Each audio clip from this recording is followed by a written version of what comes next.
नमस्कार, दोपहर की नंबर 1 डिबेट में आपका स्वागत है। मैं हूं आपके साथ हिमांशु दीक्षित। क्या उत्तर प्रदेश में हिंदू और उर्दू की लड़ाई कठमुल्ला पर आ गई है? क्या महाकुंभ में हिंदू एकता से विपक्ष इतना डर गया है कि अब खुल्लम खुल्ला तुष्टीकरण का खेल खेला जा रहा है? और सवाल यह भी है कि रमजान पर कांग्रेस सरकार आखिर क्यों मेहरबान है? यूपी विधानसभा में कल मुख्यमंत्री योगी आदित्यनाथ ने समाजवादी पार्टी पर करारा प्रहार किया और कठमुल्ला तक कह दिया। दरअसल माता प्रसाद पांडे के उर्दू प्रेम पर सीएम योगी ने पलटवार कर यह बात कही।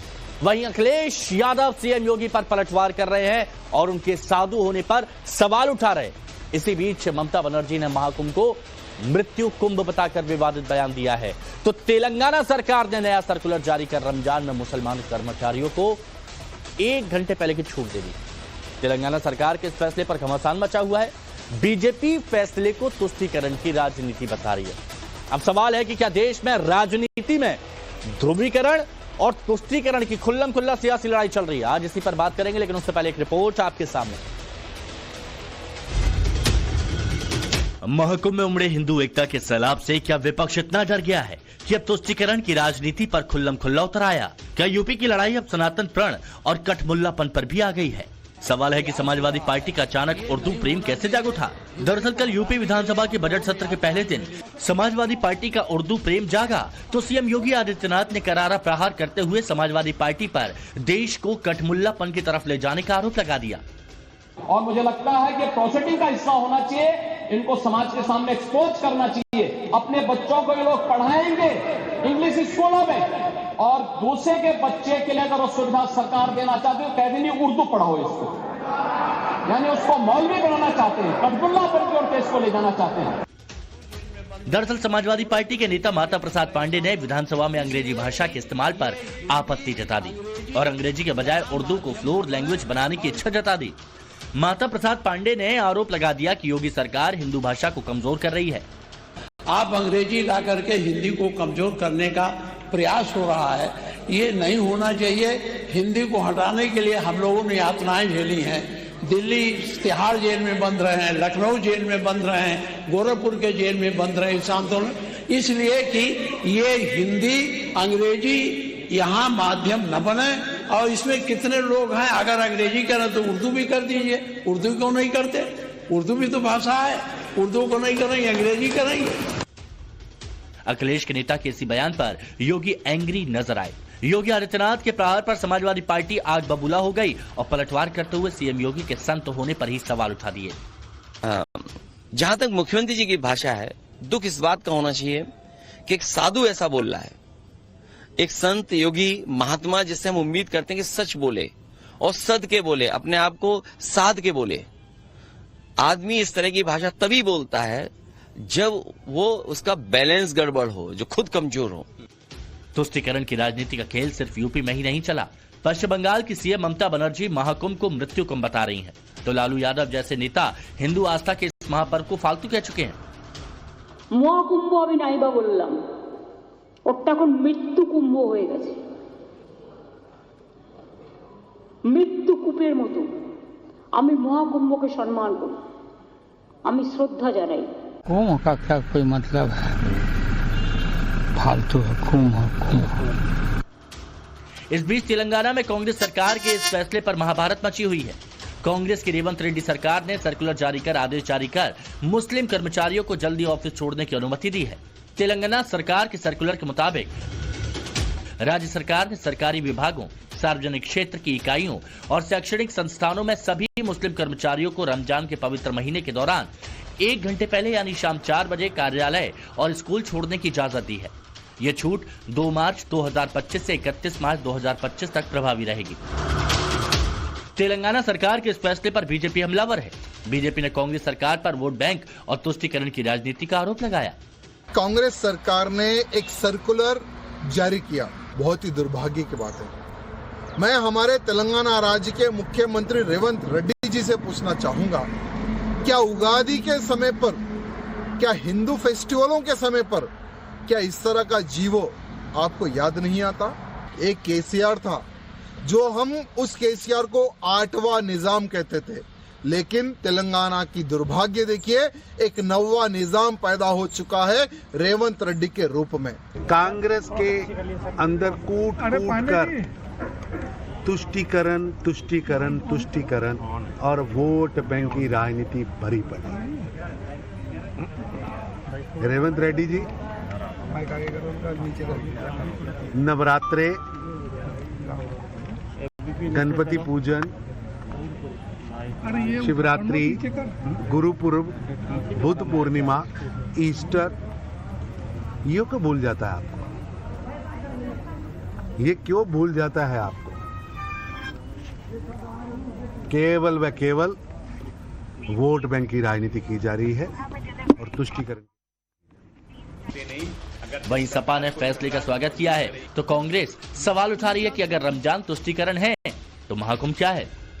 रमजान के महीने में लोग सुबह से लेकर शाम तक कुछ खाते नहीं, पानी पीते नहीं। अगर कोई सरकार उनको रिलीफ दे रही है तो उसका तमाम लोगों को स्वागत करना चाहिए।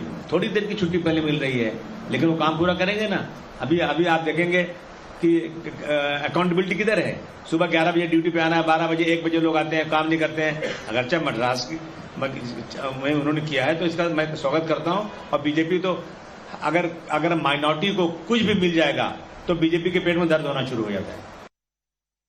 I welcome this notification and decision of Telangana government. If Ramzan is appeasement, then Mahakumbh is also appeasement. If we have respect for Mahakumbh, we should have respect for Ramzan also. So I request all BJP chief ministers, including Yogi Adityanath, to implement, to notify the same order what Telangana government has done.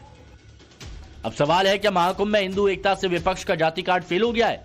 क्या यही वजह है कि विपक्ष तुष्टीकरण की सियासत पर उतर आया है? सवाल यह भी है कि मुस्लिम त्योहारों पर छूट देने वाली कांग्रेस सरकार ऐसे फैसले हिंदू त्योहारों पर क्यों नहीं करती?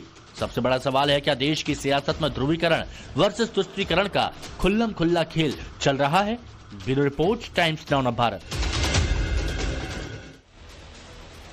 रिपोर्ट आपने देखी। मेहमान हमारे साथ जुड़े, उनसे हम आपको मिलवाते हैं। हमारे साथ इस चर्चा में जुड़े हुए हैं बीजेपी के प्रवक्ता ओपी सिंह साहब, हमारे साथ में एसके दत्ता जी, शुभ्र कमल दत्ता जी जुड़े हुए हैं, राजनीतिक विश्लेषक हैं। मौलाना शाहबुद्दीन रजवी बरेलवी साहब अध्यक्ष AIMJ के जुड़े हुए हैं। बादल देवनाथ जी राजनीतिक विश्लेषक हमारे साथ में हैं, TMC समर्थक भी हैं। वरुण पुरोहित जी कांग्रेस की तरफ से हमारे साथ में जुड़े हैं। वरुण जी करवा रहे हैं, कोई शायद टेक्निकल फॉल्ट है, जुड़वा रहे हैं आपको। विजय राठी जी भी हमारे साथ, समाजवादी पार्टी के प्रवक्ता हमारे साथ में जुड़े हुए हैं। आप सभी का बहुत बहुत स्वागत है। ओपी सिंह साहब, ये चल क्या रहा है? ये जितनी जो चर्चा हो रही है, कटमुल्ला शब्द का इस्तेमाल किया गया और ये भी आप लोगों की तरफ से कहा गया कि देश को कटमुल्लापन की तरफ ले जाया जा रहा है। पूरा विपक्ष लामबंद हो गया। एक तरफ से कोई महाकुंभ को मृत्यु कुंभ बता रहा है, कोई कह रहा है कि भाई ठीक है, अगर रमजान पर ये सारी चीज की जा रही है, अपीसमेंट है, तो फिर महाकुंभ क्या है? ये ओवरऑल चल क्या रहा है, जरा ये बताइए। देवांशु जी, जितनी बातें कही गई है इसमें एक तो यह है कि सनातन धर्म के खिलाफ ये विपक्ष का जो है सनातन धर्म को अपमानित करना, उपहास करना, शब्दों का प्रयोग करना, तीखे शब्दों का प्रयोग करना, ये विपक्ष का एजेंडा बन चुका है। और एजेंडा ही नहीं बना है, इन सारे विपक्षियों पार्टी में होड़ मची है कि तुष्टीकरण की राजनीति में कौन आगे कौन आगे। और आगे होने के लिए क्या होना है? महाकुंभ जिस दिन से शुरुआत हुई है, देश नहीं पूरी दुनिया में उसकी भव्यता, उसकी व्यवस्था, उसकी क्षमता, उसकी चर्चा हो रही है।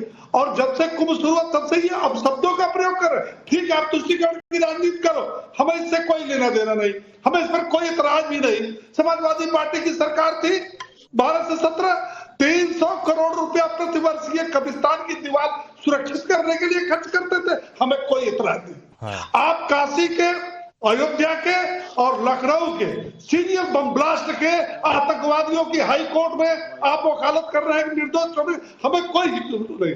लेकिन 130 करोड़ हिंदू अब जाग चुका है। और उसको आप बताइए कि महाकुंभ जो सृष्टिकाल से चला आ रहा है, उसको कोई मृत्यु कुंभ का नहीं, इस पर हम बात कर लेंगे, इस पर हम बात कर लेंगे। लेकिन सिंह साहब ये बताइए, वो बोले कि कोई साधु संत होता है ना, वो इस तरह के शब्दों का इस्तेमाल नहीं कर रहा है कि कटमुल्ला बनाने की बात कर रहे हैं। ये कोई संत नहीं है, ये समाजवादी पार्टी कह रही है।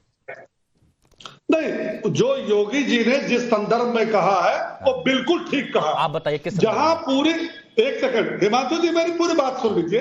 वो किस संदर्भ में उन्होंने कहा? उन्होंने शिक्षा के क्षेत्र में कहा कि जब देश दुनिया में शिक्षा के क्षेत्र में इतनी प्रगति हो रही है, आप जबरदस्ती क्यों उर्दू थोपना चाहते हैं? और उसके बारे में उन्होंने कहा समाजवादी पार्टी का एक नेता का नाम बताइए जिसके बच्चे अंग्रेजी स्कूल में न पढ़ते हो, फॉरेन में न पढ़ते हो, आप उर्दू थोपने की बात कर रहे हो।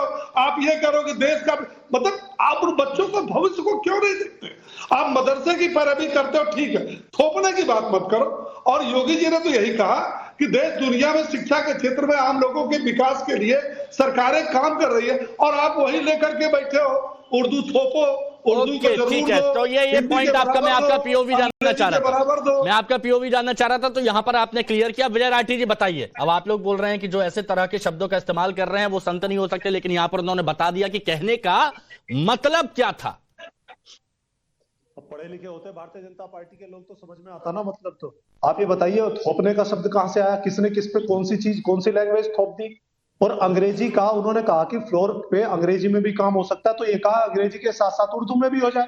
ये किसने कहा कि अंग्रेजी हटाओ? और सवाल आ गया कि अंग्रेजी अपने बच्चे स्कूल में पढ़ते हैं, सभी के पढ़ रहे हैं। नहीं, ये माता प्रसाद पांडे जी का बयान था। भारतीय जनता पार्टी के जो नेता है, इनके बच्चे क्या कहीं और जा रहे हैं? इनके बच्चे भी उन्हीं स्कूलों में जा रहे हैं जिसमें समाजवादी के, बसपा के और कांग्रेस के। ये देखिए सारी बेकार की चीजें हैं। माता प्रसाद पांडे जी ने तो स्पष्ट कहा था विजय राठी जी।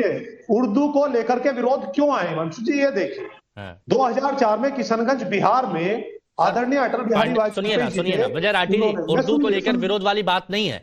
इंग्लिश को लेकर माता प्रसाद पांडे ने स्पष्ट कहा था, उन्होंने बोला है स्पष्ट कि इंग्लिश नहीं होनी चाहिए। देखिए इंग्लिश इंटरनेशनल लैंग्वेज है, जितनी जरूरत होती है बच्चे उसको पढ़ते हैं, उसमें कोई मना नहीं है। अगर देखा जाए लैपटॉप जो इंट्रोड्यूस किया था माननीय अखिलेश यादव जी ने, अंग्रेजी में चलता था। हाँ। और बहुत सारा इंफ्रास्ट्रक्चर भी। हाँ। लेकिन उसमें हम लोगों ने, उन्होंने बात कही है कि इसके साथ साथ हमेशा क्या होता है, कम से कम 5 करोड़ लोग हिंदुस्तान में उर्दू बोलते हैं, 4% उर्दू बोलते हैं। और इसमें उन्होंने कहा कि फ्लोर की लैंग्वेज अगर आप और लैंग्वेज कर रहे हैं तो उर्दू भी कर दीजिए। लेकिन इनको उसमें पोलराइजेशन ढूंढना था, तुष्टीकरण ढूंढना था। क्यों? आप एक बार बताइए ना, जब आप लोग कर रहे हैं, अटल बिहारी वाजपेयी ने 2004 में समाजवादी पार्टी 2 लाख टीचर की भर्ती करूंगा मदरसे में जो उर्दू पढ़ाएंगे। तो क्या अटल बिहारी वाजपेयी गलत थे? उन्होंने 2004 में कहा था कि मैं 2 लाख उर्दू शिक्षकों की भर्ती करूंगा, 74 करोड़ मैं मदरसों को दूंगा। अच्छा, अब मेरे को एक बात बताइए, सुनिए ना, दूसरी बात सुनिए, एक और पॉइंट विजय राठी जी, बहुत सिंपल सा, क्योंकि देखिए मैं लोगों के सवाल भी यहां पर ऐड कर देता हूं। तो लोगों के ये एक सवाल है कि अभी हाल फिलहाल में जिस तरह का मैंडेट मिल रहा है बीजेपी को, चाहे वो मिल्कीपुर हो या फिर अलग अलग जगह पर हो, ये बात तो तय है कि हिंदू वोट बीजेपी के साथ जुड़ा हुआ है। मुसलमान और यादव एमवाई फैक्टर पर अभी तक समाजवादी पार्टी खेल रही थी, लेकिन मिल्कीपुर में तो ये सारी चीज देख ली। अब 2027 में ऐसा कहा जा रहा है कि बीजेपी जो सबका साथ, सबके विकास की बात करती है, सबके विश्वास की बात करती है, और अब ये भी कह रहे हैं कि उनके बच्चों को भी शिक्षित करना है, जितने भी मुस्लिम हैं उनको भी शिक्षित करना है, उनको आगे बढ़ाना है। और इसीलिए समाजवादी पार्टी की बौखलाहट और बाकी दलों की भी बौखलाहट बढ़ गई है, क्योंकि उनके वोट बैंक में सेल लग रही है। देखिए ये तो बहुत ही हास्यास्पद बात है जो बीजेपी सोच रही है। 2024 में समाजवादी पार्टी जो हिंदुस्तान की तीसरी बड़ी पार्टी होकर के निकली है, तो सब समाज ने उनको वोट किया। हाँ। आप उसको किसी समाज से नहीं बांध सकते। अच्छा। हाँ। दूसरी बात है, जब 2027 अभी आने वाला है, तो जो मुख्य समस्या है उत्तर प्रदेश के सामने, जो बेरोजगारी की है, महंगाई की है, और जो अभी हाल ही में महाकुंभ हुआ है जिसमें सबकी श्रद्धा जिसके प्रति है, लेकिन उसमें भगदड़ में जो लोग मारे गए, उसका सच जो इन्होंने छिपा लिया, किसी चीज की जिम्मेदारी नहीं लेना चाहते। और जब जिम्मेदारी का समय आता तो सनातन को आगे कर देते हैं। अगर विपक्ष तो अपना काम कर रहा है ना, विपक्ष तो ये पूछ रहा है जो आपकी व्यवस्था थी वो ठीक क्यों नहीं? जब इतने लोग आए थे, हम तो कह रहे हैं 50-55 आप बता रहे हैं करोड़, हम तो कह रहे हैं 60 करोड़ से ज्यादा आ रहे हैं, लेकिन व्यवस्था तो आप ही के हाथ में है ना, आप ही की सरकार है नीचे से ऊपर तक। तो अगर हम व्यवस्था पे सवाल उठाते हैं तो सनातन को आगे कर देते हैं। सनातनी होने का क्या ठेका लिया है? आपने विपक्ष की ये क्या सनातन के ठेकेदार है क्या? नहीं, मेरा सवाल है। आपने विजय राठी जी, आपने जब विपक्ष की बात करी ना, तो मेरे को पीछे से हमारे पैनल प्रोड्यूसर बोल रहे हैं कि विपक्ष तो महाकुंभ पर सवाल उठा रहा है और लगातार ऐसे बयान सामने आ रहे हैं। और ये एक तरह से नहीं है। देवनाथ जी, बादल देवनाथ जी, सब लोग पूछ रहे हैं ऐसा क्या? महाकुंभ की जगह मृत्यु कुंभ, ये क्यों? व्यवस्था पर राठी साहब एक मिनट, महाकुंभ पर सवाल नहीं, ये जो जनता है जो देख रही है, जिनका विश्वास महाकुंभ पर बहुत ज्यादा है, वो लोग ये कह रहे हैं कि सीधे सीधे आप तो महाकुंभ को ही कटघरे में खड़ा कर देते। महाकुंभ इज इक्वल टू मृत्यु कुंभ, और इस पर अखिलेश यादव जी ने एक बार भी नहीं कहा कि ऐसा नहीं होना चाहिए। ये सिर्फ भारतीय जनता पार्टी के लोगों का नहीं, महाकुंभ को मृत्यु कुंभ अगर कहा जाए तो उस पर एक बार भी नहीं कहा जाएगा अखिलेश यादव जी की इस तरह के शब्दों का इस्तेमाल ना करें। लालू प्रसाद यादव बोलते काहे का कुंभ, फालतू का कुंभ, तब भी नहीं कहा कि ऐसा नहीं होना चाहिए।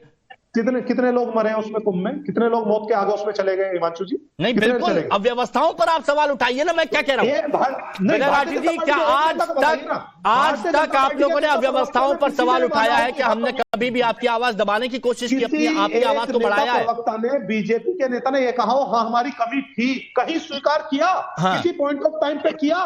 दोपहर में, शाम में, गर्मी में, सर्दी में नहीं किया?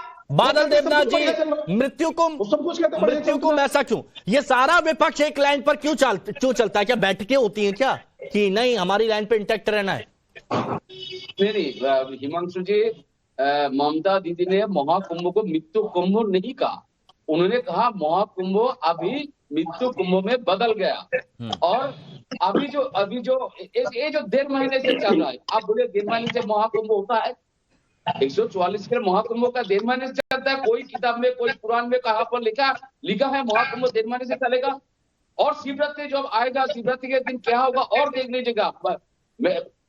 जी नहीं, क्या होगा? भीड़ तो ज्यादा होगा। हाँ तो नहीं, आपने कहा कि शिवरात्रि के दिन क्या होगा, आप देख लीजिएगा। नहीं सर, ऐसा गलत मत बोलिए, मुझे ऐसा मत बोलवाइए।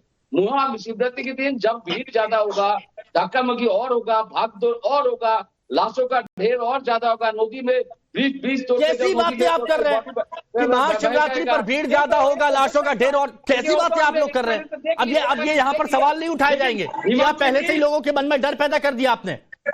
नहीं, कोई डर नहीं बता, मैं देख रहा हूँ एक महीने से। आप पहले बताइए मुझसे कि नहीं, आप क्या भविष्यवाणी कर रहे हैं कि महाशिवरात्रि पर ऐसा होगा, वैसा होगा, लाशों का ढेर? ऐसा मत बोलिए। कितना माइथोलॉजी ऊपर कितना ज्ञान है भाजपा के अंदर और बीएसपी के अंदर, आपके अंदर, आप बता दीजिए। 1.5 महीने आप लोग जो लाइन से आप लोग अव्यवस्थाओं पर, मैं फिर कह रहा हूं सवाल उठाइए, कहीं कोई दिक्कत नहीं है, लेकिन आप महाकुंभ पर आस्था के साथ जो बार बार खिलवाड़ करते हैं, ये देखिए लालू प्रसाद यादव, फालतू है कुंभ, कोई मतलब नहीं है कुंभ का।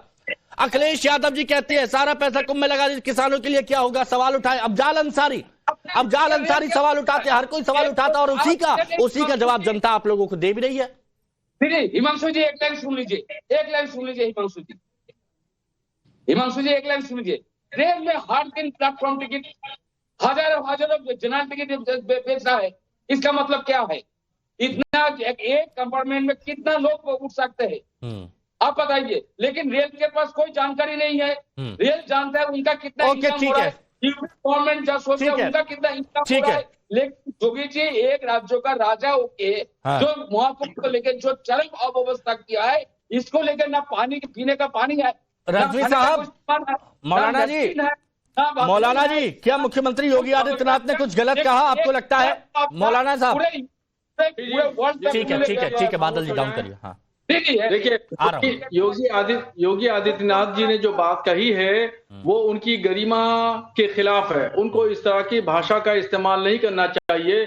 1933 में ये कानून बन चुका था कि तमाम भाषाओं को फरोग दिया जाएगा, उनकी तरक्की दी जाएगी और उनके विकास का काम होगा, बढ़ावा दिया जाएगा। इसी वजह से उत्तर प्रदेश में तमाम भाषाओं पर मुश्तमिल जो है Urdu academy, Hindi academy, Sindhi academy, Sanskrit academy कायम है। तो ये जब पहले से ही कायम है और इसके अलावा उत्तर प्रदेश में उर्दू तीसरी भाषा है और तीसरी भाषा का इस्तेमाल बड़ी तादाद में लोग करते हैं, तो अब इसको दूसरे अल्फाज में वो कह सकते थे, दूसरे अंदाज में कह सकते थे, मगर उन्होंने जो कटमुल्ला शब्द, मौलवी शब्द जो कहा, वो ये भाषा उनको जेब नहीं देती है। वो एक बड़े कुर्सी पे बैठे हुए हैं और मजहबी रहनुमा भी हैं और वजीर आला भी हैं, तो इस तरीके से अल्फाज का इस्तेमाल नहीं किया जाना चाहिए। अब रह गई माता प्रसाद की बात, तो माता प्रसाद जी ने जो बात कही कि उर्दू अंग्रेजी को खत्म कर दिया जाए, ये भी गलत उन्होंने कहा। अंग्रेजी इंटरनेशनल भाषा है। अगर तरक्की के लिए बड़े मौके हासिल करना है, नई नस्ल को आगे बढ़ना है, डेवलपमेंट करना है,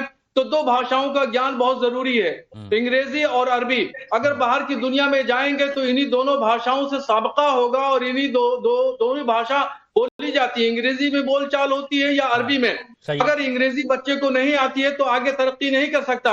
इसलिए माता प्रसाद साहब को भी ये बात नहीं कहना चाहिए। अंग्रेजी का इस्तेमाल भी बहुत जरूरी है और उर्दू को भी खत्म करने की बात नहीं होना चाहिए। भाषा को बढ़ावा देने के लिए गवर्नमेंटों ने काम किया। खुद अटल बिहारी वाजपेयी को उर्दू आती थी, उर्दू में दस्तखत करते थे, बहुत सारी कविताएं उनकी उर्दू में लिखी। बताइए, जो उन्होंने कहा कि अपने बच्चों को तो इंग्लिश मीडियम स्कूल में पढ़ाते हैं और दूसरे के बच्चों को उर्दू पढ़ाने को कहते हैं, उन्हें मौलवी बनाने को कहते हैं, ये क्या, ये ठीक है कि गलत है? ये देखिए, अगर उनका नजरिया सही है और अच्छी नजर से वो कह रहे हैं तो कोई हर्ज की बात नहीं है कि इंग्लिश पढ़ाएंगे आप और दूसरे को, अपने बच्चों को इंग्लिश पढ़ाएंगे, दूसरे बच्चों को हिंदी पढ़ाएंगे, तो ये तरक्की में आगे जाकर के बाधा बनेगी। तो इस अच्छे नियत और अच्छे नजरिए से बात करनी। वरुण पुरोहित जी, अब यहाँ पर बीजेपी आप लोगों पर भी सवाल उठा रही है। तेलंगाना में रमजान के जो पाक महीना आता है, रमजान का जो पवित्र महीना आता है, उसमें कहा गया है कि 1 घंटे पहले आप जो सरकार की तरफ से फैसला लिया गया। अब बीजेपी बोल रही है, बताइए ये क्या बात है, ये तो अपीसमेंट है, ये तो तुष्टीकरण है। ये इस तरह के बहुत सारे आ रहा हूँ मौलाना साहब, आ रहा हूँ। जी वरुण पुरोहित जी, त्योहारों की वरुण पुरोहित जी, आ रहा हूँ मौलाना साहब, आ रहा हूँ।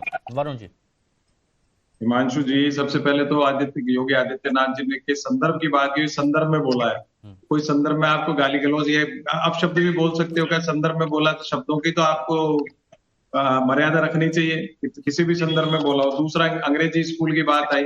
राजस्थान सरकार, भारतीय जनता पार्टी की, महात्मा गांधी अंग्रेजी स्कूल जो कांग्रेस सरकार द्वारा खोले गए थे उनको बंद कर रही है। तीसरी बात, इन्होंने कहा बच्चों की बात, तो मैंने तो कई बार इस बात को उठाया, सारे बीजेपी के नेताओं के बच्चे कॉन्वेंट मिशनरी स्कूलों में पढ़ते हैं। मैंने कई बीजेपी नेताओं के बच्चों को एडमिशन कराए, तो ये बात इनको उठानी नहीं चाहिए। सरकारी स्कूलों में कौन पढ़ता है? गरीब बच्चा पढ़ता है, आम मिडिल क्लास, जो जिनके पास संपन्नता नहीं होती वो पढ़ते हैं। इलाहाबाद हाईकोर्ट का जजमेंट आया था, सरकारी कर्मचारियों के बच्चों को सरकारी स्कूल में पढ़ाओगे जब ये व्यवस्था सुधरेगी। अब आपने बात करी उर्दू भाषा की, बात चल रही थी। देखिए, उर्दू भाषा लागू एक पर्टिकुलर पार्ट के लिए की जा सकती है, आप पूरे देश पे लागू नहीं कर सकते। आज के समय में उर्दू इसलिए आवश्यक है, जैसे कोर्टों में जो मुगल कालीन जो पेपर्स हैं, जो भी होते हैं, उसके लिए उर्दू आवश्यक है। लेकिन हिंदी, जब ये किसी ने अभी बोला मौलाना जी ने कि अरबिक और इंग्लिश ही जरूरी है दुनिया में प्रगति करने को, ये बिल्कुल सर्वथा अनुचित और गलत बात है। अगर हिंदी आपको आती है तो हिंदी में भी आप पूरी दुनिया में छा सकते हो, इसलिए आप हिंदी को नेग्लेक्ट नहीं कर सकते हो टीवी के ऊपर बैठ करके। अच्छा। तीसरी बात, अब आप तेलंगाना की बात कर रहे हो, उसको सेपरेट करिए। अब कुंभ की बात पहले कर लेता हूँ। कुंभ जो ममता दीदी ने शब्दों का उपयोग किया है, वो मैं कतई उचित नहीं मानता हूँ। हाँ, ये जरूर है, भारतीय जनता पार्टी इसको व्यापार बना रही है, धर्म और आस्था को ब्रांडिंग करने का प्रयास कर रही है, लेकिन विपक्ष को उसमें उनके चुंगल में नहीं आना चाहिए, अब शब्दों का प्रयोग नहीं करना चाहिए। धर्म आस्था तेलंगाना की जो बात है वो डिफरेंट है, आप उसको मुसलमान हिंदू से नहीं जोड़े। मैं कह रहा हूँ इनको मांग करनी चाहिए, भाई नवरात्रों में भी हम कुछ नहीं, अन्न ग्रहण नहीं करते, कोई जल ग्रहण नहीं करते, तो नवरात्रि हुए, हिंदू फेस्टिवल्स हुए, उनमें भी ऐसी प्रकार की छूट देनी चाहिए। लेकिन एक क्रॉस सेक्शन ऑफ सोसाइटी अगर 40 दिन तक भूखी प्यासी रहती है तो उसको अगर कोई रिलैक्सेशन दिया है तो उसमें कोई बुरी बात नहीं, उसको हिंदू मुस्लिम नहीं देखना चाहिए। इस पर मैं जवाब दे दूंगा। अब शुभ्र कमल दत्ता जी, दत्ता साहब एक बात बताइएगा, पूरा विपक्ष इस वक्त जो एकजुट है, या फिर मैं अगर अलग शब्दों में कहूं कि पूरा विपक्ष इस वक्त चिंतित क्या इस बात से भी है कि पूरे हिंदू एकजुट हो रहे हैं और जिस तरह से लोगों की भीड़ जुट रही है, योगी आदित्यनाथ, प्रधानमंत्री नरेंद्र मोदी, या फिर मैं कह सकता हूं बीजेपी ने इस मौके को जिस तरह से कैश किया है, तो इसका एक असर दिख रहा है कि आने वाले वक्त में अब हिंदू तो एकजुट है ही, लेकिन बाकी का जो वोट बैंक है वो भी मुख्यमंत्री योगी आदित्यनाथ और बीजेपी चाहती है कि सबका साथ सबका विश्वास लेके अपने साथ में किया जाए, यानी मुसलमान वोट, और इसी का असर है कि पूरा विपक्ष अभी थोड़ा सा विचलित दिख रहा है। बेशक कहीं ना कहीं पे विचलित दिख रहा है और विपक्ष कहीं ना कहीं पे डगमगा गया है। लगातार जो भाजपा की जो जीत हो रही है अलग अलग प्रदेशों में और खास करके दिल्ली के जीत के बाद एक बौखलाहट है विपक्ष के अंदर, और यही बौखलाहट सार्वजनिक हो रहा है। 2-3 महत्वपूर्ण विषय यहाँ पे ये है कि पहली बात तो मैं वो फ्लोर लैंग्वेज लेके ही आ जाता हूँ। मैं समझता हूँ कि अगर यूपी में फ्लोर लैंग्वेज की बात अगर की जाए तो ब्रज भाषा में क्यों ना हो। ब्रज भाषा तो यूपी की है ना, ब्रज भाषा में हो वो फ्लोर लैंग्वेज, उसके साथ साथ संस्कृत में क्यों ना हो फ्लोर लैंग्वेज। इस देश का सबसे पुराना लैंग्वेज है और सारे लैंग्वेजेस का मादर है संस्कृत, तो संस्कृत में भी हो सकता है। अब बात आती है तेलंगाना को लेके। तेलंगाना पे आपने रमजान पे एक अध्यादेश जारी किया है, उस पर मुझे कोई आपत्ति नहीं है, पर आपत्ति इस बात की है कि नवरात्रि पे क्यों नहीं होता है इस तरह के अध्यादेश जारी, फिर आपके दिवाली पे क्यों नहीं होता है, मकर संक्रांति पे क्यों नहीं होता है, या फिर बाकी हिंदू त्योहारों पे क्यों नहीं होता है। इस तरह की तुष्टीकरण किस लिए। अब सवाल यहाँ पे ये भी आता है कि आपके महाकुंभ जो है, जो ममता दीदी ने कही है कि वो मृत्यु कुंभ बन चुका है। दत्ता जी, एक पॉइंट पर बात कर लें। जैसे आपने कहा कि बाकियों पर क्यों नहीं होता है, तो वरुण जी बता दीजिए बाकियों पर क्यों नहीं हुआ अभी तक। सब बिल्कुल मकर संक्रांति से लेके सब त्योहारों पर छुट्टी होती है, रिलैक्सेशन नहीं होता है 1 घंटे का। और जो लोकल त्योहार होते हैं जैसे जयपुर में तीज गणगौर, तो उस दिन कलेक्टर हॉलीडेज डिक्लेयर करता है। और दूसरी बात अध्यादेश नहीं हो, गवर्नमेंट ऑर्डर है, इट इज नॉट एन अध्यादेश, it is not an ordinance, सवाल यहाँ पे ये नहीं है कि it is a government order, it is not an ordinance. नहीं होता है या फिर क्या होता है, संस्कृत की कौन सा अध्यादेश जारी होता है तेलंगाना सरकार की तरफ से नवरात्रि को लेके, कौन सा अध्यादेश जारी होता है दिवाली को लेके, किसी तरह का अध्यादेश जारी होता है, नहीं होता है। जिस हिसाब से तुष्टीकरण के चलते आप लोग अध्यादेश जारी करते हैं, उस तरह का अध्यादेश आपके हिंदू त्योहारों को लेकर नहीं होता है। कांग्रेस की तो नीति और नियत नहीं है। बोलिए वरुण पुरोहित जी, दत्ता जी ये कह रहे हैं कि बाकी जगह पर भी तो आपकी तरफ से किया जा सकता था, वहां पर आप लोगों ने एक कदम नहीं उठाया, वो ये कह रहे हैं। मैं ये कह रहा हूँ कि संस्कृत की बात की क्यों नहीं आप मोदी सरकार पहले उस पर आइए, पहले उस पर आइए।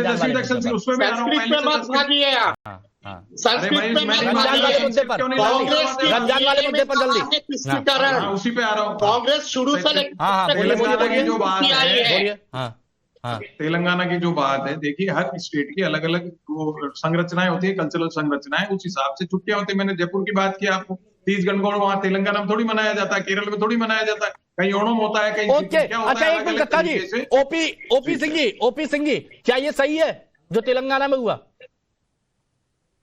नहीं, इसको पूरा देश देख रहा है कि कहाँ सही हो रहा है, कहाँ गलत हो रहा है। नहीं, तेलंगाना में रमजान पर, तेलंगाना में जो कांग्रेस समर्थित है, वहां पर रमजान पर 1 घंटा की रियायत दी गई है, ये ठीक है? नहीं, ये तो आपके चैनल पर ही लोगों ने बता दिया कि अगर उसके लिए ठीक है तो फिर नवरात्रि में दो, और आप जो है गणपत पूजा में दो, आप जो है क्या कहते हैं कि वो शिवरात्रि में दो, होती है गणेश चतुर्थी की। ये तो तुष्टीकरण की राजनीति, ये तुष्टीकरण की राजनीति है। एक सेकंड, नहीं, ओपी सिंह जी, ये तुष्टीकरण की राजनीति है या नहीं? 1001% तुष्टीकरण की राजनीति है। अच्छा, एक बात बताइए प्लीज, सुनिए ना ओपी सिंह जी सुनिए। अरे ओपी सिंह जी, एक सवाल सुनिए। ये तुष्टीकरण की राजनीति है तेलंगाना में, जो रमजान में 1 घंटे की रियायत दी गई। आंध्र प्रदेश में नायडू सरकार ने भी यही किया है, वो क्या है? नहीं, जहां भी जो इस तरह का जो भेदभावपूर्ण हो रहा है, चाहे बीजेपी की सरकार क्यों ना हो, अगर कहीं बीजेपी की सरकार जो है और रमजान पर छुट्टी दे तो हम चुप रहेंगे। नहीं, तो आपके टी राजा बोल रहे हैं, आपके टी राजा कह रहे हैं कि ये तो तुष्टीकरण की है, तो यानी वहां पर भी चल रहा है, नायडू भी यही कर रहे हैं। नहीं, तेलंगाना हो चाहे जो नायडू हो, चाहे दुनिया में कोई भी हो, नियम सबके लिए बराबर है। हिंदू मुसलमान की आप बात करते हो, सामाजिक समरसता की बात करते तो है, लेकिन सवाल एक बात का उठता है हिमांशु जी, रोज डिबेट होता है। ये सारे विपक्षी पार्टियां जो है 130 करोड़ सनातनियों के धर्म त्योहार पर अब शब्दों का प्रयोग करते, और ये सारे जो है एक साथ खड़े। और माननीय योगी आदित्यनाथ जी ने ये, सुनिए, ये चैनल पर सीना ठोक कर बोलते हैं। एक सेकंड अपनी बात करता। अभी आपके चैनल पर राठी ने कहा कि हम भी सनातनी हैं, और इसका सर्टिफिकेट जो है भारतीय जनता पार्टी नहीं दे सकती। मैं एक बात पूछना चाहता हूं, 1947 में देश आजाद हुआ, ये सारी विपक्षी पार्टियां सनातनी है। कोई बड़ा नेता एक बता दे जो अयोध्या राम मंदिर में गया हो, कृष्ण मंदिर गया हो, वो काशी में जो है जाता। ठीक है, नहीं विजय राठी जी, सिंपल सी बात ये है कि एक तबके को मनाने के लिए आप सबसे बैर कर रहे हैं, पूरा विपक्ष लाइन से। आज तक नहीं। हिमांशु जी, पहले मैं एक बात जरूर कहूंगा, विजय राठी की आवाज बस।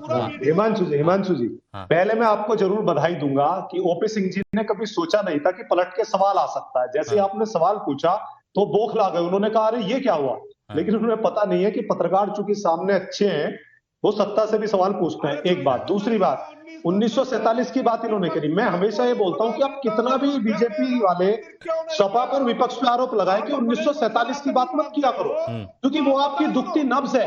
आप अंग्रेजों के पिट्ठू थे। नहीं, मेरे को एक बात, मैं सिंपल सी बात, नहीं विजय राठी जी बार आप समझिए, आप भले ही अव्यवस्थाओं पर सवाल उठाते हैं, लेकिन अव्यवस्थाओं पर सवाल उठाते ऐसे शब्दों का इस्तेमाल कर जाते हैं जिससे हिंदू आस्था को ठेस पहुंचती है। उस लाइन से क्यों नहीं बचा जा सकता? बताइए हमने क्या शब्द का यूज किया ऐसा? हम लोग कुंभ पे सवाल नहीं उठा रहे, कुंभ की व्यवस्था पे सवाल उठा रहे। एक वीडियो आप ऐसा बताइए, समाजवादी पार्टी का राष्ट्रीय अध्यक्ष है हमारा, कि वो कुंभ पे सवाल उठा रहे हैं, व्यवस्था पे सवाल उठा रहे हैं, और मुख्य विपक्षी पार्टी होने के नाते व्यवस्था पे सवाल उठाना हमारा। दत्ता जी शुभ्र कुमार दत्ता जी ये बताइए, क्या वाकई राह भटक गया है विपक्ष? क्या विपक्ष राह भटक गया? ओपी सिंह जी को डाउन। मैं आ रहा हूं सिंह साहब, क्या राह भटक गया है दत्ता जी विपक्ष? बिल्कुल भटक गया है और कहीं ना कहीं डिरेल हो चुका है। पर इसके साथ साथ मैं अचंभित नहीं हूँ, क्योंकि विपक्ष के शुरुआत से लेकर आज तक डीएनए में ही है तुष्टीकरण। मैं बादल देवनाथ को सुन रहा था, वो भविष्यवाणी कर रहे थे शिवरात्रि को लेकर कि लाशों की ढेर लग जाएगी। अरे मैं तो कहता हूँ कि विपक्ष चाहते ही है कि महाकुंभ जैसे इतने भव्य कार्यक्रम में लाशों की ढेर लग जाए, क्योंकि इनको हिंदू आस्था से कोई मतलब ही नहीं है। आप ममता दीदी कहती है कि मौत की कुंभ बन गई है।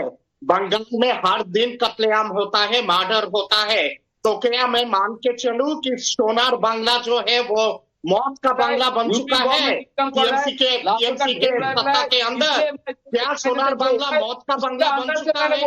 मतलब दीजिए ना, हर दिन वहां पे बलात्कार, कत्लेआम, कितने आप लोग के नाम पर बिजनेस कर रहा है और मोहब्बत के नाम पर एक बहुत शॉर्ट में रजवी साहब, शाहबुद्दीन रजवी साहब, नहीं ये तो ठीक है, नहीं किसी को खुश करने की कोशिश भले ही की जा रही हो विपक्ष की तरफ से, जैसे आरोप लग रहा है। मुझे ये बताइए, क्या इसका इंपैक्ट मुसलमानों पर पड़ेगा? आने वाले वक्त में वोट पर पड़ेगा? इसका मुसलमानों पर कोई असर नहीं पड़ेगा, और मुसलमान इस वक्त जो है वो अपनी तालीम, तिजारत और तरबियत में लगा हुआ है। वो इन तमाम चीजों की तरफ ध्यान नहीं देता। रजवी साहब एक और छोटा सा सवाल, दिल्ली चुनावों में बहुत सारे हमने मौलानाओं को देखा, मुस्लिम स्कॉलरों को देखा, जिन्होंने बीजेपी को वोट किया। बीजेपी कहती है हम सबका विकास, सबका विश्वास और सबके साथ की बात करते हैं। तो क्या एक संदेश जा रहा है ये मुस्लिम तबके में, और इसीलिए वो जो वोट बैंक जो अभी तक कहीं और जाता था वो बीजेपी की तरफ जा रहा है? ऐसा होता नजर आ रहा है आपको? जी हाँ, एक मैसेज जा रहा है। और अब अगर बड़े दिल के साथ अगर बीजेपी मुसलमानों से वोट मांगती है, उस मुसलमानों का सहयोग चाहती है, तो एक बड़ा तबका मुसलमानों का बीजेपी को सपोर्ट करने के लिए भी तैयार है। उत्तर प्रदेश में कई जगह पर मुसलमानों ने बीजेपी के कैंडिडेट को वोट दिया है, और दिल्ली में भी काफी तादाद में मुसलमानों ने बीजेपी को वोट दिया। वरुण जी प्लीज 10 सेकंड में कंप्लीट कीजिएगा प्लीज। वरुण जी। हिमांशु जी नेशनल अखबार में खबर आई है, प्रयागराज में गंगा यमुना का पानी स्नान लायक नहीं। सेंट्रल पॉल्यूशन कंट्रोल बोर्ड ने 73 जगहों पर पानी की टेस्टिंग की, एनजीटी में रिपोर्ट पेश की। तो क्या एनजीटी अखबार और सेंट्रल देखिए वहां पर यूपी और वो भी अलग अलग है। उन्होंने बोला है कि पानी की गुणवत्ता बिल्कुल ठीक है, हालांकि उस पर भी अखिलेश यादव जी ने कटाक्ष किया कि पीवीसी की टंकियां भर भर के जितने बीजेपी सांसद हैं, जितने बीजेपी विधायक हैं, जितने बीजेपी मंत्री हैं, उनके घर पर वो नहाए भी उसी से, खाए भी उसी से। तो ये भी एक कटाक्ष। अब देखिए आप गंगा जल को लेकर जब सवाल उठाते हैं, कटाक्ष करते हैं, तो वहां पर आम लोगों की भावनाएं आहत होती है, जिस पर विपक्ष पूरा एक लाइन में इस वक्त चल रहा है। चलिए बहुत बहुत शुक्रिया आप सभी का हमारे साथ जुड़ने के लिए।